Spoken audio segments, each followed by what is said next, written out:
یا نبی یا نبی یا نبی یا نبی. Once again welcome back. حضور صلی اللہ علیہ وسلم سے ایک حدیث ہے کہ قیامت کے روز میرے سب سے نزدیک وہ ہوگا جس کا اخلاق سب سے بہترین ہے. اور اگر ہم آج کے سینیریو میں اس کو ریلیٹ کرنا چاہیں تو دیکھیے کہ آج کے ہماری جو آج کی سوسائٹی آج کا دور ہے, ہمارے اندر ٹالرنس جو ہے وہ بالکل ختم ہو چکی ہے. اور لڑائی جھگڑے آپ کو روڈ پہ نظر آتے ہیں, لڑائی جھگڑے آپ کو گروسری اسٹور پر نظر آتے ہیں, کسی یوٹیلیٹی اسٹور پہ نظر آتے ہیں.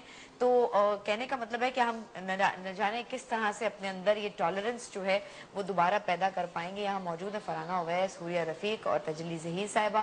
میں ابھی آپ سے ریکویسٹ کروں گی ایک نعت کی تجلی جی. لیکن فرحان جی اس پہ تھوڑا سا کامنٹ میں آپ کا ضرور چاہوں گی کہ جو ہمارا ٹالرنس بالکل ختم ہو کے رہ گئی, ایون مذہب کے معاملے میں بھی. دیکھیں جس طرح سے ہمیں وہ سسٹم دیا گیا تھا جسے ہم نے دین کہا, اس کو اتنے سارے حصوں میں ہم نے بانٹ دیا, بہرحال جو بھی ہوا. اب اس کے بعد بھی ہم جس چیز پہ بلیو رکھتے ہیں, اگر دوسرا اس سے کوئی اپنی جس پہ وہ بلیو رکھتا ہے وہ چیز کر رہا ہے تو ہمیں بالکل وہ بھی نہیں برداشت ہوتا. ہم فوراً تنقید شروع ہو جاتی ہے کہ ایس ایم ایس جو آ رہے ہیں 2791 پہ, ان پہ بھی ابھی میں ان لوگوں کو بتائی تھی کہ یہ سلسلہ شروع ہو چکا ہے. پتہ نہیں ہمارے اندر یہ سوچیں کہاں سے کس طرح سے پیدا ہو گئی. دیکھیں جب ہم یہ بات کرتے ہیں کہ ہم نبی کے ماننے والے ہیں تو ہمیں یہ بھی یاد رکھنا چاہیے کہ نبی کریم صلی اللہ علیہ وآلہ وسلم نے مدینہ منورہ کو ایک مثالی اسٹیٹ بنایا تھا, اور اس وقت بھی اس اسٹیٹ میں یہودی بھی رہتے تھے اور عیسائی بھی رہتے تھے. جی ہاں, اور اگر انہوں نے ٹالرنس کا سبق دوسروں کو نہ دینا ہوتا تو وہ ڈنڈے مار کے بھی یہودیوں کو اور عیسائیوں کو مسلمان کر سکتے تھے.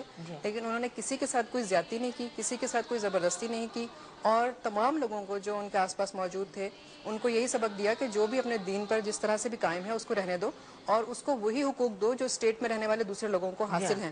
اور یہ کتنی بڑی مثال ہے کہ اگر ہم آج کا دن مناتے ہیں اور ہم نبی پاک کی باتیں کرتے ہیں تو ہم کیوں ان چیزوں کو اڈاپٹ نہیں کرتے. پھر میں وہ بات کہوں گی کہ ہم اگر ان کو اڈاپٹ کر لیں کہ انہوں نے ہمیں دیا کیا ہے, ہم اس کی طرف دیکھیں نا. ہم صرف سیلیبریٹ کرنے کے لیے اگر ہم کچھ بنا کے بانٹ دیتے ہیں, لوگوں کو کھلا دیتے ہیں, یا ہم روشنیاں کر لیتے ہیں, تو اس سے اس دن کی جو مقصد ہے وہ پورا نہیں ہوتا. مقصد تب پورا ہوگا جب ہم ان تمام باتوں کو, اس پیغام کو جو نبی پاک لائے ہیں اس کو اس طرح سے اڈاپٹ کریں, اپنی زندگی کا حصہ بنا لیں. بلکہ میں تو یہ سوچ رہی تھی جب ہم بات کرتے ہیں نا کہ آپ کو بہت مبارک ہو, ایک دوسرے کو جشن عید میلاد النبی کی مبارکباد دیتے ہیں, تو ہم صرف ایڈریس کر رہے ہوتے ہیں اپنے مسلمان بھائیوں کو, اپنے مسلمان بہنوں کو. تو جب آپ کو یہ کہا گیا کہ آپ کو دونوں جہانوں کے لیے بنا کے بھیجا گیا, تو کہنے کا اس میں اس جہان میں تو آپ کے ہر مذہب شامل ہے, ہر مذہب کے ماننے والے شامل ہیں.